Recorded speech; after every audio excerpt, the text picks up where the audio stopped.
मस्जिद जिजिया मेहदीपट्टनम के सैकड़ों मुसल्लियों ने शान रिसालत में गुस्ताखी के खिलाफ जबरदस्त एहतजाजी मुजाहरा किया। बाद नमाज जुमा सैकड़ों मुसल्ली मस्जिद के बाहर आ गए और नारे लगाने लगे। पुलिस ने फौरी हरकत में आते हुए सारे इलाके को घेर लिया। बाद पुलिस ने एहतजाजियों को सर्वी होटल मेहदीपट्टनम तक मार्च करने की इजाज़त दी। हैदराबाद यूथ कॉलेज के सदर मोहम्मद सलमान को, जो एहतजाजियों की क़यादत कर रहे थे, पुलिस ने गिरफ्तार कर लिया। Deputy commissioner police David Joel और दीगर अहदेदार भी वहां पहुंच गए और ट्रैफिक को बहाल किया। एक मरहले पर पुलिस को एहतजाजियों को मुंतशिर करने के लिए हल्का सा लाठीचार्ज भी करना पड़ा। अजीज़िया मॉस्क में पीसफुल प्रोटेस्ट किए।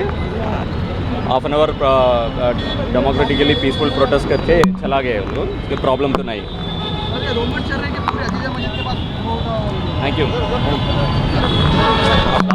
सवाल कीजिए आप लोग। में है आप, उसके बारे में बताइए बस। जिसके बारे में क्या बताना है सब आप तमाम को तो मालूम ही है यहाँ के कैसे कैसे हालत है हमारे पूरे हिंदुस्तान के।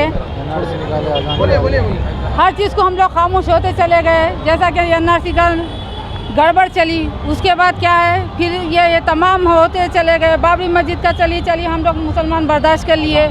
फिर अजान के ताल्लुक से बहुत कुछ चला। ये सबसे किसी से ढकी छुपी तो बात है नहीं, उसको भी बर्दाश्त कर लिए हम लोग मुसलमान। फिर उसके बाद अब एक नया बाबरी मस्जिद का चला। तो हम ये कहाँ तक बर्दाश्त करेंगे, क्या क्या करेंगे। हर रोज एक नया मुद्दा, एक निकलता नहीं दूसरा आ जाता, दूसरा निकलता नहीं तीसरा। तो ये तमाम चीज़ें हैं जो मुसलमानों के खिलाफ करते आ रहे हैं। हम तमाम मुसलमान बर्दाश्त करते चले आ रहे हैं। इतने हालात हो गए हैं कि प्यारे हबीब के जिंदगी पर बात आ गई और ये कोई कुछ नहीं कर रहे। ना हमारे KCR साहब कुछ कर रहे हैं, ना तो कुछ कर रहे हैं। यही और जो मीडिया में बताते हैं, जो भी मीडिया पे वो इतना गलत सलत बताते रहते, पता नहीं क्या क्या करते रहते। अब इतना तो हो गया। अब इसके बाद हमारे पास बचता क्या है हम मुसलमानों के पास, जिसका हमारा ईमान अल्लाह पर है और उसके रसूल पर है।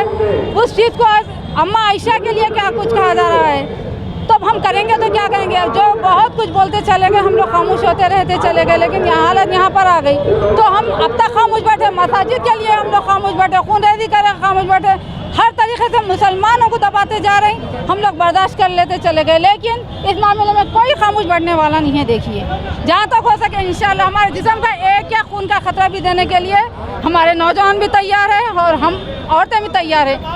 और इससे बड़ी और क्या चीज़ हो सकती है। हम लोग किसी कीमत पर हम लोग खामोश नहीं बैठेंगे। ठीक है। हमारी लड़ाई